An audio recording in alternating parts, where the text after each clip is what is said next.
A Gentleman of Leisure by P.G. Wodehouse. 12. Making a Start.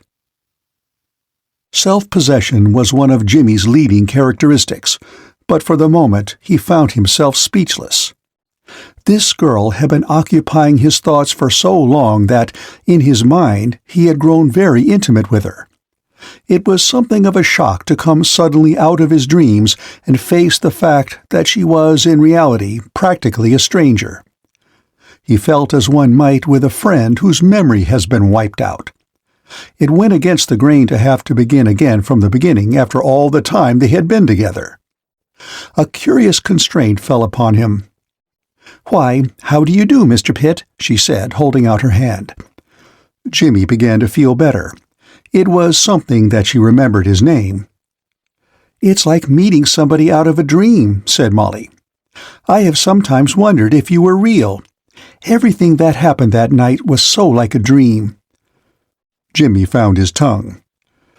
"You haven't altered," he said. "You look just the same." "Well," she laughed, "after all, it's not so long ago, is it?" He was conscious of a dull hurt. To him it had seemed years.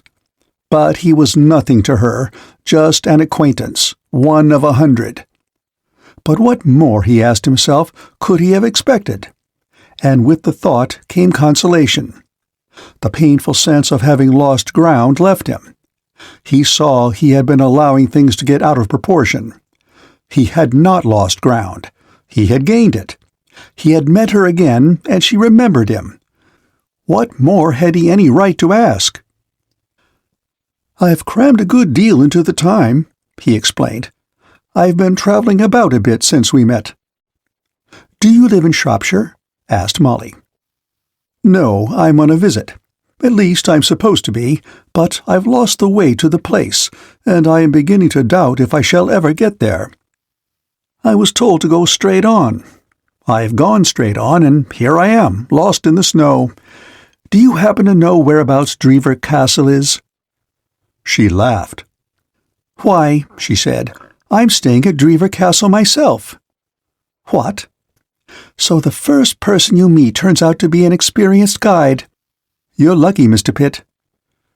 "You're right," said Jimmy slowly. "I am." "Did you come down with Lord Drever? He passed me in the car just as I was starting out. He was with another man and Lady Julia Blunt. Surely he didn't make you walk." "I offered to walk. Somebody had to. Apparently, he had forgotten to let them know he was bringing me." "And then he misdirected you. He's very casual, I'm afraid." "Inclined that way, perhaps." "Have you known Lord Drever long?" "Since 12:15 last night." "Last night?" "We met at the Savoy, and later on the Embankment. We looked at the river together and told each other the painful stories of our lives, and this morning he called and invited me down here." Molly looked at him with frank amusement. "You must be a very restless sort of person," she said. "You seem to do a great deal of moving about." "I do," said Jimmy. "I can't keep still. I've got the go fever, like the men in Kipling's book." "But he was in love." "Yes," said Jimmy, "he was. That's the bacillus, you know." She shot a quick glance at him. He became suddenly interesting to her. She was at the age of dreams and speculations. From being merely an ordinary young man with rather more ease of manner than the majority of the young men she had met, he developed in an instant into something worthy of closer attention. He took on a certain mystery and romance. She wondered what sort of a girl it was that he loved. Examining him in the light of this new discovery, she found him attractive. Something seemed to have happened to put her in sympathy with him. She noticed for the first time a latent forcefulness behind the pleasantness of his manner. His self-possession was the self-possession of the man who had been tried and has found himself. At the bottom of her consciousness, too, there was a faint stirring of some emotion, which she could not analyze, not unlike pain. It was vaguely reminiscent of the agony of loneliness which she had experienced as a small child, on the rare occasions when her father had been busy and distrait and had shown her by his manner that she was outside his thoughts. This was but a pale suggestion of that misery, but nevertheless there was a resemblance. It was a rather desolate, shut-out sensation, half resentful. It was gone in a moment, but it had been there.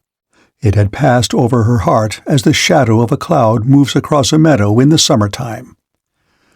For some moments she stood without speaking. Jimmy did not break the silence. He was looking at her with an appeal in his eyes. Why could she not understand? She must understand. But the eyes that met his were those of a child. As they stood there, the horse, which had been cropping in a perfunctory manner at the short grass by the roadside, raised its head and neighed impatiently. There was something so human about the performance that Jimmy and the girl laughed simultaneously. The utter materialism of the neigh broke the spell. It was a noisy demand for food. "Poor Dandy," said Molly. "He knows he's near home, and he knows it's his dinner time."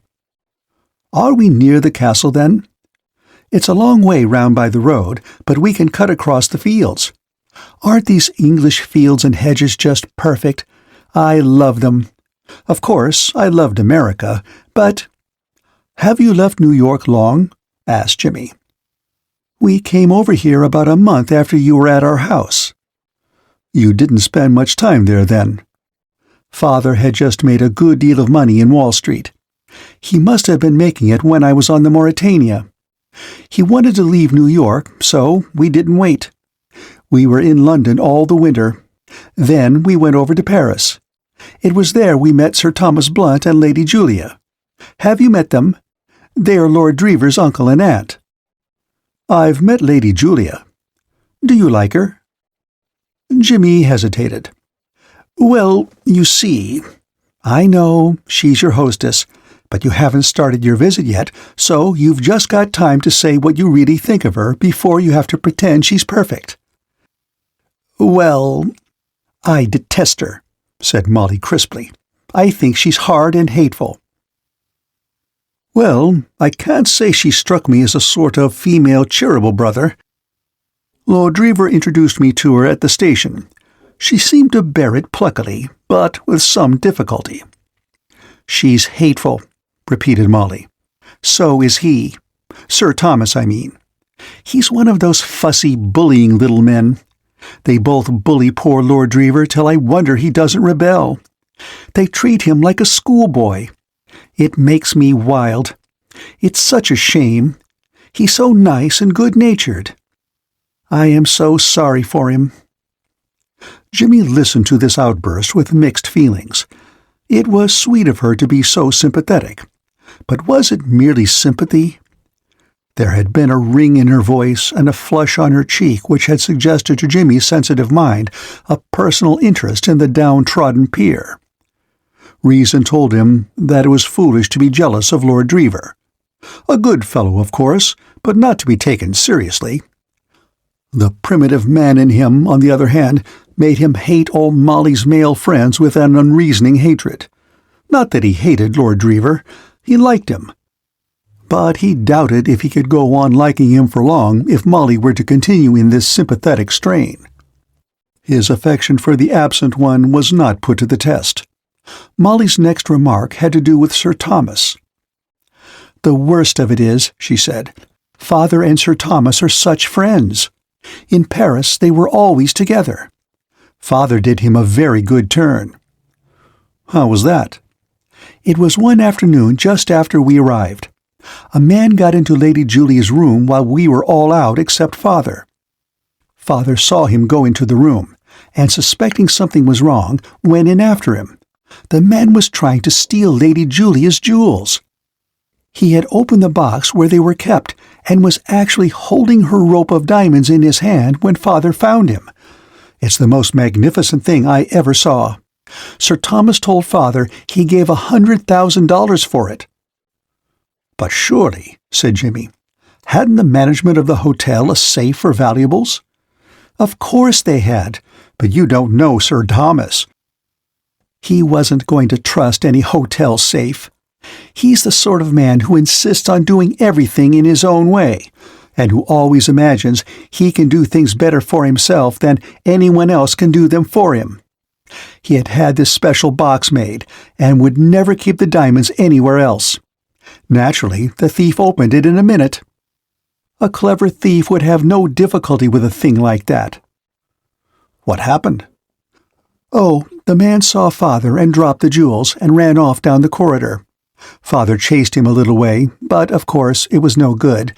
So he went back and shouted and rang every bell he could see and gave the alarm, but the man was never found. Still, he left the diamonds. That was the great thing after all. You must look at them tonight at dinner. They really are wonderful. Are you a judge of precious stones at all? I am, rather, said Jimmy. In fact, a jeweler I once knew told me I had a natural gift in that direction. And so, of course, Sir Thomas was pretty grateful to your father? He simply gushed. He couldn't do enough for him.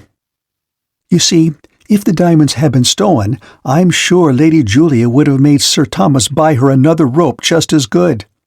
He's terrified of her, I'm certain. He tries not to show it, but he is.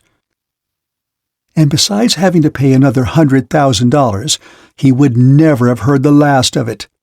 It would have ruined his reputation for being infallible and doing everything better than anybody else. But didn't the mere fact that the thief got the jewels and was only stopped by a fluke from getting away with them do that?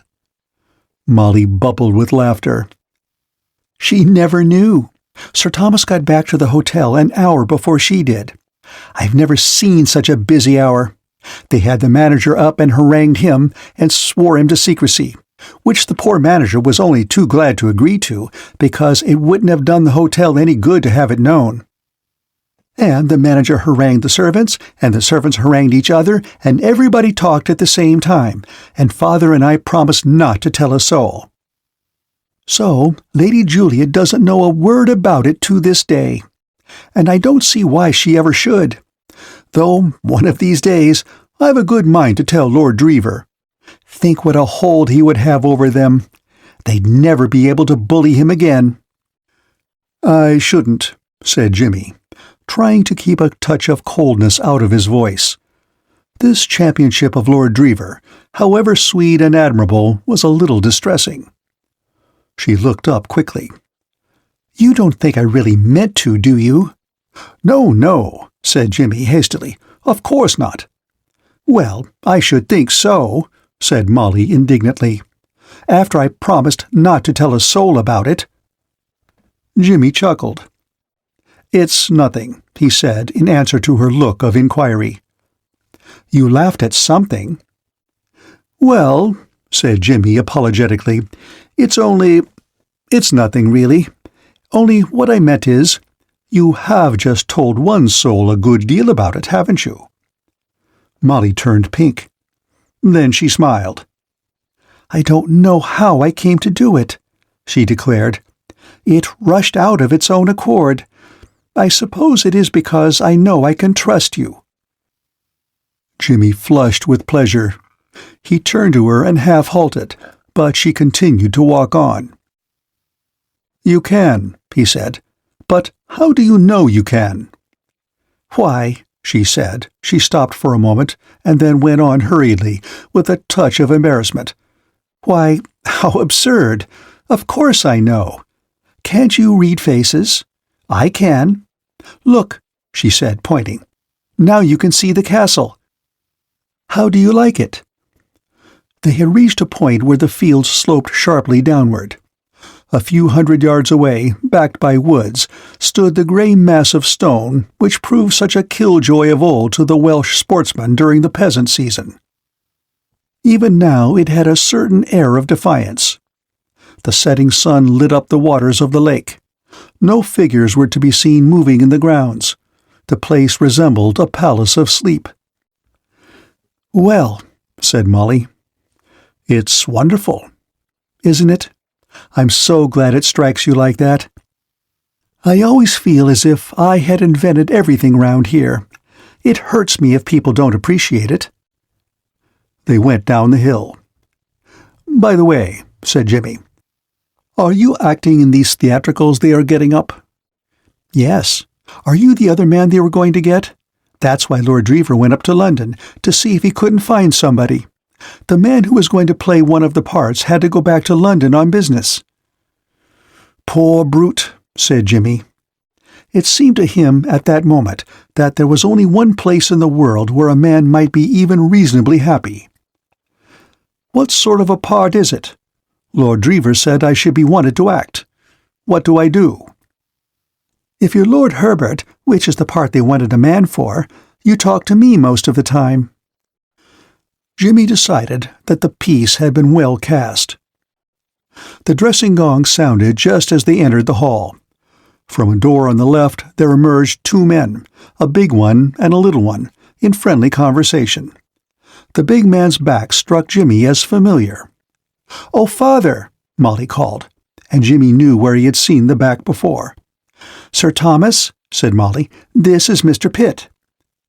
The little man gave Jimmy a rapid glance, possibly with the object of detecting his more immediately obvious criminal points. Then, as if satisfied as to his honesty, became genial. "I am very glad to meet you, Mr. Pitt, very glad," he said. "We have been expecting you for some time." Jimmy explained that he had lost his way. "Exactly.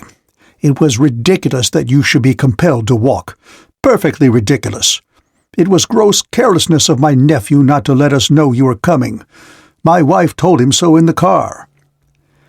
"I bet she did," said Jimmy to himself.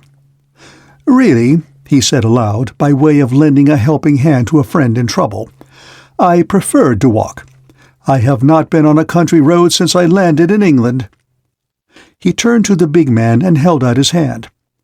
"I don't suppose you remember me, Mr. McEachern. We met in New York."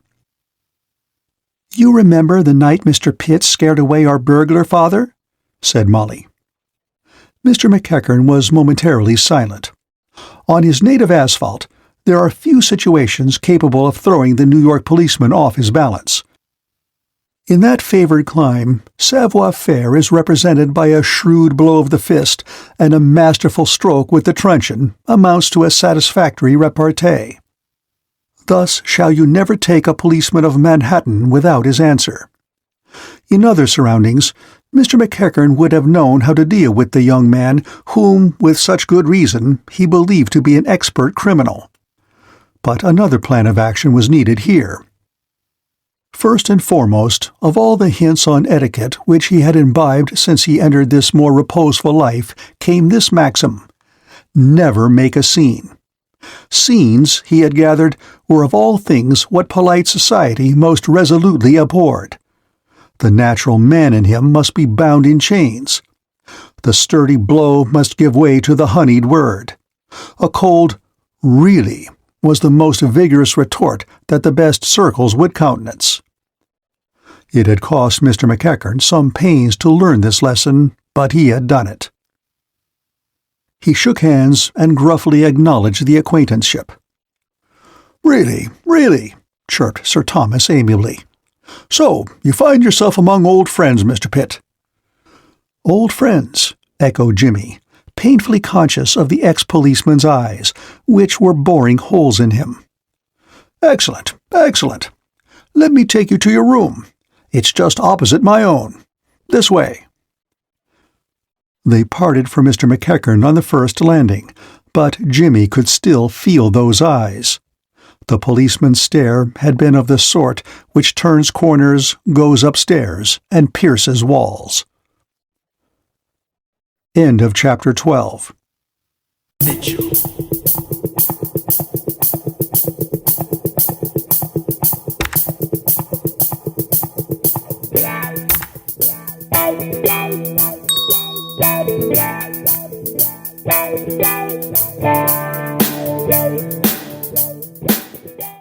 A Gentleman of Leisure by P.G. Wodehouse. 13. Spike's Views. Nevertheless, it was in a very exalted frame of mind that he dressed for dinner. It seemed to him that he had awakened from a sort of stupor. Life, so gray yesterday, now appeared full of color and possibilities. Most men, who either from choice or necessity have knocked about the world for any length of time, are more or less fatalists. Jimmy was an optimistic fatalist. He had always looked on fate not as a blind dispenser at random of gifts, good and bad, but rather as a benevolent being with a pleasing bias in his favor. He had almost a Napoleonic faith in his star. At various periods of his life, notably at the time when, as he had told Lord Drever, he had breakfasted on birdseed, he had been in uncommonly tight corners, but his luck had always extricated him. It struck him that it would be an unthinkable piece of bad sportsmanship on fate's part to see him through so much, and then to abandon him just as he had arrived in sight of what was by far the biggest thing of his life. Of course, his view of what constituted the biggest thing in life had changed with the years. Every ridge of the Hill of Supreme Moments, in turn, had been mistaken by him for the summit. But this last, he felt instinctively, was genuine. For good or bad, Molly was woven into the texture of his life. In the stormy period of the early 20s, he had thought the same of other girls, who were now mere memories as dim as those of figures in a half-forgotten play. In their case, his convalescence had been temporarily painful but brief. Force of will and an active life had worked the cure. He had merely braced himself up and firmly ejected them from his mind. A week or two of aching emptiness, and his heart had been once more in readiness, all nicely swept and done up for the next lodger. But in the case of Molly, it was different. He had passed the age of instantaneous susceptibility. Like a landlord who had been cheated by previous tenants, he had become wary. He mistrusted his powers of recuperation in case of disaster. The will in these matters, just like the mundane bouncer, gets past his work. For some years now, Jimmy had had a feeling that the next arrival would come to stay, and he had adopted, in consequence, a gently defensive attitude towards the other sex. Molly had broken through this, and he saw that his estimate of his willpower had been just. Methods which had proved excellent in the past were useless now. There was no trace here of that dimly consoling feeling of earlier years that there were other girls in the world. He did not try to deceive himself. He knew that he had passed the age when a man can fall in love with any one of a number of types. This was the finish, one way or the other. There was no second throw. She had him. However it might end, he belonged to her.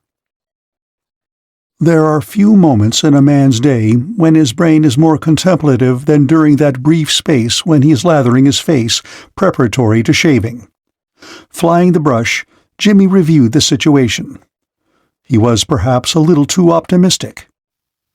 Not unnaturally, he was inclined to look upon his luck as a sort of special train which would convey him without effort to paradise. Fate had behaved so exceedingly handsomely up till now. By a series of the most workmanlike miracles, it had brought him to the point of being Molly's fellow guest at a country house. This, as reason coldly pointed out a few moments later, was merely the beginning, but to Jimmy, thoughtfully lathering, it seemed the end. It was only when he had finished shaving and was arranging his tie that he began to perceive that there were obstacles in his way, and sufficiently big obstacles at that. In the first place, Molly did not love him, and he was bound to admit there was no earthly reason why she ever should. A man in love is seldom vain about his personal attractions. Also, her father firmly believed him to be a master burglar. Otherwise, said Jimmy, scowling at his reflection in the glass, everything's splendid. He brushed his hair sadly.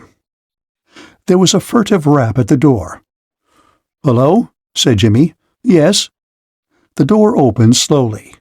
A grin, surmounted by a mop of red hair, appeared round the edge of it. "Hello, Spike. Come in. What's the matter?" The rest of Mr. Mullins entered the room. "Gee, boss, I wasn't sure this was your room. Say, who do you think I nearly bumped me cocoa against out in the corridor upstairs? Why, old man McEachern, the cop. That's right." "Yes?" "Sure. Say, what's he doing on this beat? I pretty near went down and out when I seen him." "That's right. Me breath ain't come back home yet." "Did he recognize you?" "Did he? He starts like an actor on top the stage when he sees he's up against a plot to ruin him, and he gives me the fierce eye." "Well?" "I was wondering, was I on 3rd Avenue, or was I standing on me cocoa, or what was I doing anyhow? Then I slips off and chases myself up here. Say, boss, what's the game? What's old man McEachern doing stunts this side for?" "It's all right, Spike. Keep calm. I can explain. He has retired, like me. He's one of the handsome guests here." "On your way, boss. What's that?" "He left the force just after that merry meeting of ours when you frolicked with the bulldog. He came over here and butted into society. So, here we are again, all gathered together under the same roof, like a jolly little family party." Spike's open mouth bore witness to his amazement. "Then," he stammered. "Yes?" "Then what's he going to do?" "I couldn't say. I'm expecting to hear shortly. But we needn't worry ourselves. The next move's with him. If he wants to comment on the situation, he won't be backward. He'll come and do it." "Sure, it's up to him," agreed Spike. "I'm quite comfortable. Speaking for myself, I'm having a good time. How are you getting along downstairs?" "The limit, boss. Honest. It's to the velvet. There's old Gazebo, the butler. Saunders his name is. That's the best ever at handing out long voids. I sits and listens. They calls me Mr. Mullins down there," said Spike with pride. "Good. I'm glad you're all right. There's no reason why we shouldn't have an excellent time here. I don't think that Mr. McEachern will try to have us turned out after he's heard one or two little things I have to say to him. Just a few reminiscences of the past which may interest him. I have the greatest affection for Mr. McEachern. I wish it was mutual, but nothing he can say is going to make me stir from here." "Not on your life," agreed Spike. "Say, boss, he must have got a lot of plunks to be able to butt in here. And I know how he got them, too. That's right. I comes from little old New York myself." "Hush, Spike. This is scandal." "Sure," said the Bowery boy doggedly, safely started now on his favorite subject. "I knows and yous knows, boss. Gee, I wish I'd been a cop, but I wasn't tall enough. They's the fellers with the big bankrolls. Look at this old McEachern. Money to boin a wet dog with he's got, and never a bit of work for it from the start to the finish. And look at me, boss." "I do, Spike, I do. Look at me, getting busy all the year round, working to beat the band." "In prisons oft," said Jimmy. "Sure thing, and chased all round the town, and then what? Why, to the bad at the end of it all. Say, it's enough to make a feller—" "Turn honest," said Jimmy. "That's it, Spike. Reform. You'll be glad some day." Spike seemed to be doubtful. He was silent for a moment, then, as if following up a train of thought, he said, "Boss, this is a fine big house." "I've seen worse." "Say, couldn't we—" "Spike," said Jimmy warningly. "Well, couldn't we?" said Spike doggedly. "It ain't often yous butts into a dead easy proposition like this one. We shouldn't have to do a thing 'cept get busy. The stuff's just lying about, boss." "I shouldn't wonder." "Aw, it's a waste to leave it." "Spike," said Jimmy, "I warned you of this. I begged you to be on your guard, to fight against your professional instincts. Be a man. Crush them. Try to occupy your mind. collect butterflies." Spike shuffled in gloomy silence. "'Member those jewels you swiped from the Duchess?" he said musingly. "The dear Duchess," murmured Jimmy. "Ah, me. And the bank you busted? Those were happy days, Spike." "Gee," said the Bowery boy. He paused. "That was to the good," he said wistfully. Jimmy arranged his tie in the mirror. "There's a loidy here," continued Spike, addressing the chest of drawers, "that's got a necklace of jewels that's worth 100,000 plunks. Honest, boss, 100,000 plunks. Saunders told me that. The old gazebo that hands out the long voids. I says to him, 'Gee,' and he says, 'Surest thing you know, 100,000 plunks.'" "So I understand," said Jimmy. "Shall I rubber around and find out where's they kept, boss?" "Spike," said Jimmy, "ask me no more. All this is in direct contravention of our treaty respecting keeping our fingers off the spoons. You pain me. Desist." "Sorry, boss, but they'll be Willy wonders, them jewels. 100,000 plunks. That's going some, ain't it? What's that this side? 20,000 pounds. Gee. Can I help you with the duds, boss?" "No thanks, Spike. I'm through now. You might just give me a brush down, though. No, not that. That's a hairbrush. Try the big black one." "This is a boyd of a dude suit," observed Spike, pausing in his labors. "Glad you like it, Spike. Rather chic, I think." "It's the limit. Excuse me, how much did it set you back, boss?" "Something like 12 guineas, I believe. I could look up the bill and let you know." "What's that? Guineas? Is that more than a pound?" "A shilling more. Why these higher mathematics?" Spike resumed his brushing. "What a lot of dude suits yous could get," he observed meditatively, "if you had dem jewels." He became suddenly animated. He waved the clothes brush. "Oh, you boss," he cried. "What's eatin' you? Aw, it's a shame not to. Come along, you boss. Say, what's doin'? Why ain't you sittin' in at the game? Oh, you boss." Whatever reply Jimmy might have made to this impassioned appeal was checked by a sudden bang on the door. Almost immediately the handle turned. "Gee," cried Spike, "it's the cop." Jimmy smiled pleasantly. "Come in, Mr. McEachern," he said. "Come in. Journey's end and lover's meeting. You know my friend Mr. Mullins, I think. Shut the door and sit down, and let's talk of many things." End of chapter 13. A Gentleman of Leisure. 14. Check, and a counter-move. Mr. McEachern stood in the doorway, breathing heavily. As the result of a long connection with evildoers, the ex-policeman was somewhat prone to harbor suspicions of those round about him, and at the present moment his mind was aflame. Indeed, a more trusting man might have been excused for feeling a little doubtful as to the intentions of Jimmy and Spike.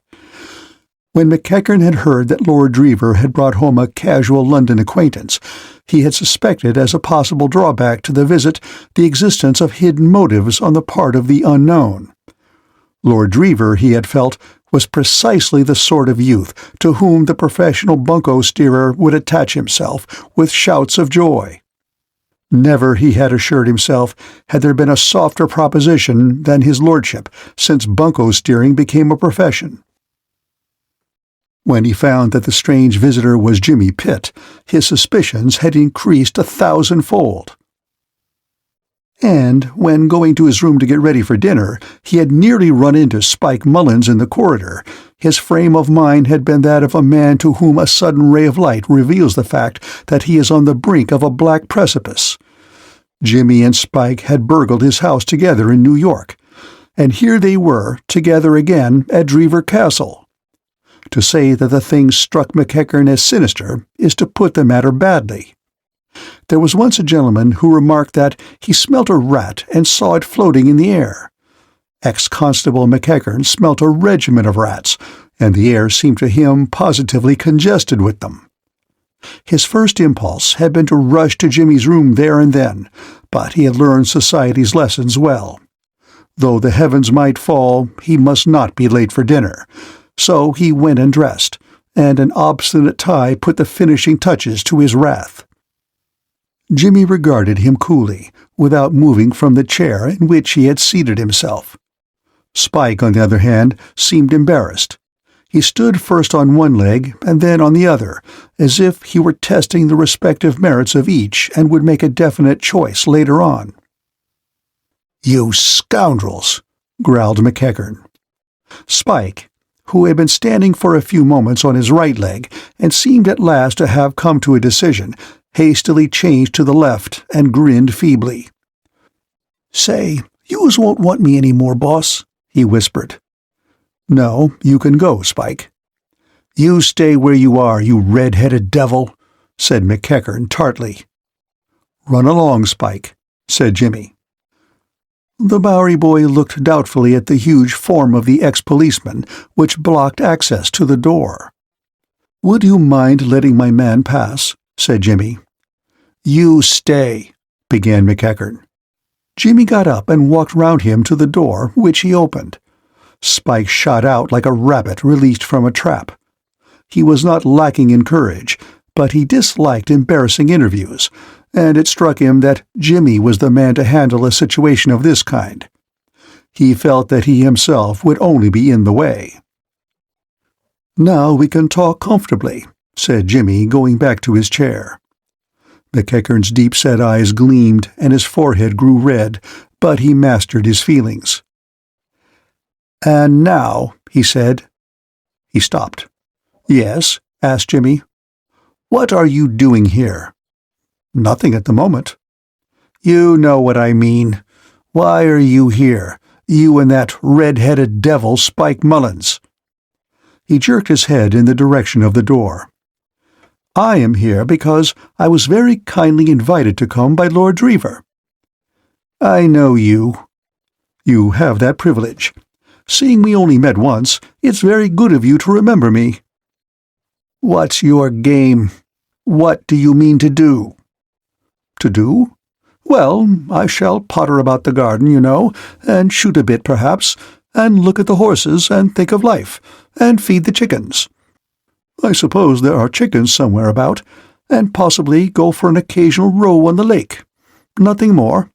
Oh yes, I believe they want me to act in some theatricals." "You'll miss those theatricals. You'll leave here tomorrow." "Tomorrow? But I've only just arrived, dear heart." "I don't care about that. Out you go tomorrow. I'll give you till tomorrow."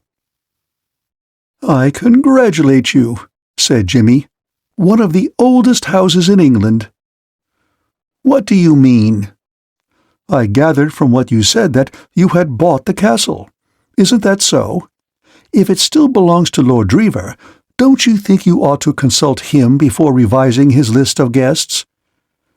McEachern looked at him steadily. His manner became quieter. "Oh, you take that tone, do you?" "I don't know what you mean by that tone. What tone would you take if a comparative stranger ordered you to leave another man's house?" McEachern's massive jaw protruded truculently in the manner which had scared good behavior into brawling East Siders. "I know your sort," he said. "I'll call your bluff. And you won't get till tomorrow either. It'll be now." "Why should we wait for the morrow? You are queen of my heart tonight," murmured Jimmy encouragingly. "I'll expose you before them all. I'll tell them everything." Jimmy shook his head. "Too melodramatic," he said. "Sort of, I call on heaven to judge between this man and me kind of thing. I shouldn't. What do you propose to tell, anyway?" "Will you deny that you were a crook in New York?" "I will. I was nothing of the kind." "What?" "If you listen, I can explain." "Explain?" The other man's voice rose again. "You talk about explaining, you scum, when I caught you in my own parlor at 3 a.m, you—" The smile faded from Jimmy's face. "Half a minute," he said. It might be that the ideal course would be to let the storm expend itself, and then to explain quietly the whole matter of Arthur Mifflin and the bet which had led to his one excursion into burglary. But he doubted it. Things, including his temper, had got beyond the stage of quiet explanations. McEachern would most certainly disbelieve his story. What would happen after that, he did not know. A scene, probably. A melodramatic denunciation, at the worst before the other guests, at the best before Sir Thomas alone. He saw nothing but chaos beyond that. His story was thin to a degree, unless backed by witnesses, and his witnesses were 3,000 miles away. Worse, he had not been alone in the policeman's parlor. A man who is burgling a house for a bet does not usually do it in the company of a professional burglar well known to the police. No, quiet explanations must be postponed. They could do no good, and would probably lead to his spending the night and the next few nights at the local police station. And even if he were spared that fate, it was certain that he would have to leave the castle. Leave the castle and Molly. He jumped up. The thought had stung him. "One moment," he said. McEachern stopped. "Well?" "You're going to tell them that?" asked Jimmy. "I am." "Are you also going to tell them why you didn't have me arrested that night?" he said. McEachern started. Jimmy planted himself in front of him and glared up into his face. It would have been hard to say which of the two was the angrier. The policeman was flushed, and the veins stood out on his forehead. Jimmy was in a white heat of rage. He had turned very pale, and his muscles were quivering. Jimmy, in this mood, had once cleared a Los Angeles barroom with the leg of a chair in the space of 2¼ minutes by the clock. "Are you?" he demanded. "Are you?" McEachern's hand, hanging at his side, lifted itself hesitatingly. The fingers brushed against Jimmy's shoulder. Jimmy's lips twitched. "Yes," he said. "Do it. Do it, and see what happens. By God, if you put a hand on me, I'll finish you. Do you think you can bully me? Do you think I care for your size?" McEachern dropped his hand. For the first time in his life, he had met a man who, instinct told him, was his match and more. He stepped back a pace. Jimmy put his hands in his pockets and turned away. He walked to the mantelpiece and leaned his back against it. "You haven't answered my question," he said. "Perhaps you can't." McEachern was wiping his forehead and breathing quickly. "If you like," said Jimmy, "we'll go down to the drawing-room now, and you shall tell your story, and I'll tell mine. I wonder which they will think the more interesting. Damn you," he went on, his anger rising once more. "What do you mean by it? You come into my room and bluster and talk big about exposing crooks. What do you call yourself, I wonder? Do you realize what you are? Why, poor Spike's an angel compared with you. He did take chances. He wasn't in a position of trust. You—" He stopped. "Hadn't you better get out of here, don't you think?" he said curtly. Without a word, McEachern walked to the door and went out. Jimmy dropped into a chair with a deep breath. He took up his cigarette case, but before he could light a match, the gong sounded from the distance. He rose and laughed rather shakily. He felt limp. "As an effort to conciliating Papa," he said, "I'm afraid that wasn't much of a success." It was not often that Mr. McEachern was visited by ideas. He ran rather to muscle than to brain, but he had one that evening during dinner. His interview with Jimmy had left him furious, but baffled. He knew that his hands were tied. Frontal attack was useless. To drive Jimmy from the castle would be out of the question. All that could be done was to watch him while he was there, for he had never been more convinced of anything in his life than that Jimmy had wormed his way into the house party with felonious intent. The appearance of Lady Julia at dinner wearing the famous rope of diamonds supplied an obvious motive. The necklace had an international reputation. Probably there was not a prominent thief in England or on the continent who had not marked it down as a possible prey. It had already been tried for once. It was big game, just the sort of lure which would draw the type of criminal he imagined Jimmy to be. From his seat at the farther end of the table, he looked at the jewels as they gleamed on their wearer's neck. They were almost too ostentatious for what was, after all, an informal dinner. It was not a rope of diamonds, it was a collar. There was something oriental and barbaric in the overwhelming display of jewelry. It was a prize for which a thief would risk much. The conversation, becoming general with the fish, was not of a kind to remove from his mind the impression made by the sight of the gems. It turned on burglary. Lord Drever began it. "Oh, I say," he said, "I forgot to tell you, Aunt Julia. Number 6 was burgled the other night." Number 6A Eaton Square was the family's London house. "Burgled," said Sir Thomas. "Well, broken into," said his lordship, gratified to find that he had got the ear of his entire audience. Even Lady Julia was silent and attentive. "Chap got through the scullery window about 1 o'clock in the morning." "And what did you do?" inquired Sir Thomas. "Oh, I was out at the time," said Lord Drever. "But something frightened the feller," he went on hurriedly, "and he made a bolt for it without taking anything." "Burglary," said a young man whom Jimmy subsequently discovered to be the drama-loving Charteris, leaning back and taking advantage of a pause, "is the hobby of the sportsman and the life-work of the avaricious." He took a little pencil from his waistcoat pocket and made a rapid note on his cuff. Everybody seemed to have something to say on the subject. One young lady gave it as her opinion that she would not like to find a burglar under her bed. Somebody also had heard of a fellow whose father had fired at the butler under the impression that he was a housebreaker and had broken a valuable bust of Socrates. Lord Drever had known a man at college whose brother wrote lyrics for musical comedy and had done one about a burglar's best friend being his mother.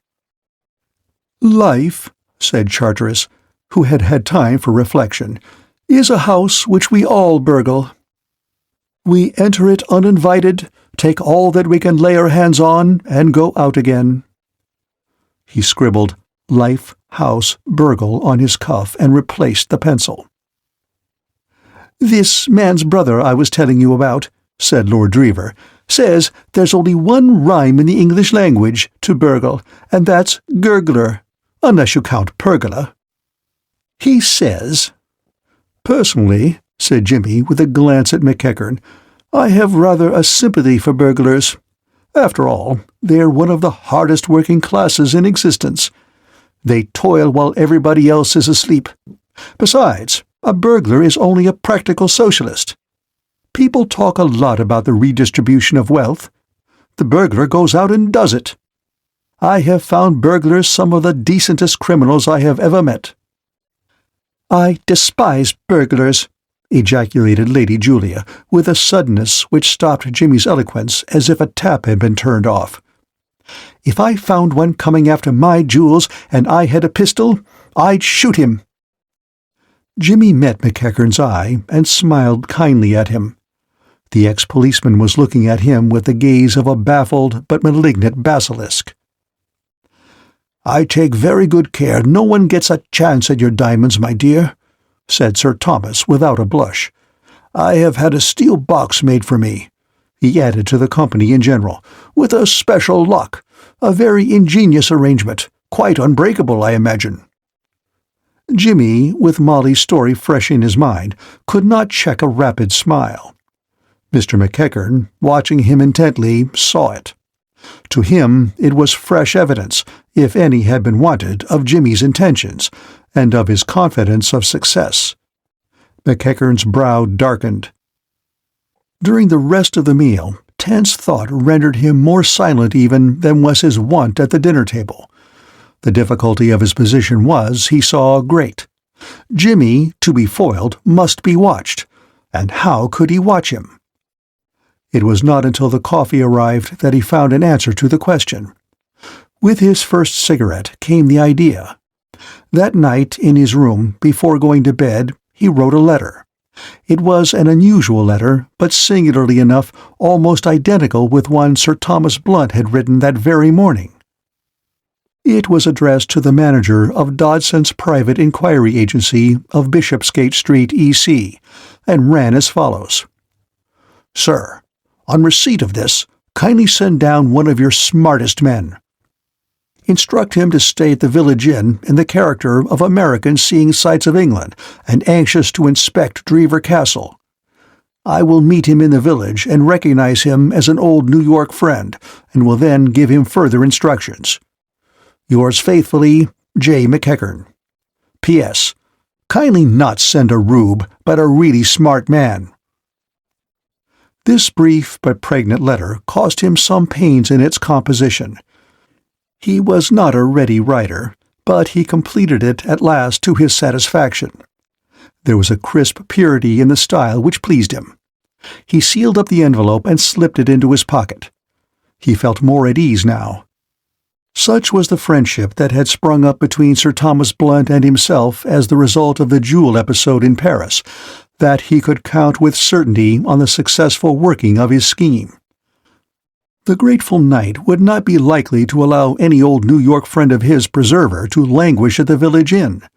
The sleuth-hound would at once be installed at the castle, where, unsuspected by Jimmy, he would keep an eye on the course of events.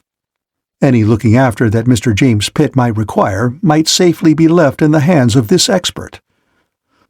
With considerable fervor, Mr. McEachern congratulated himself on his astuteness. With Jimmy above stairs and Spike below, the sleuth-hound would have his hands full. End of Chapter 14.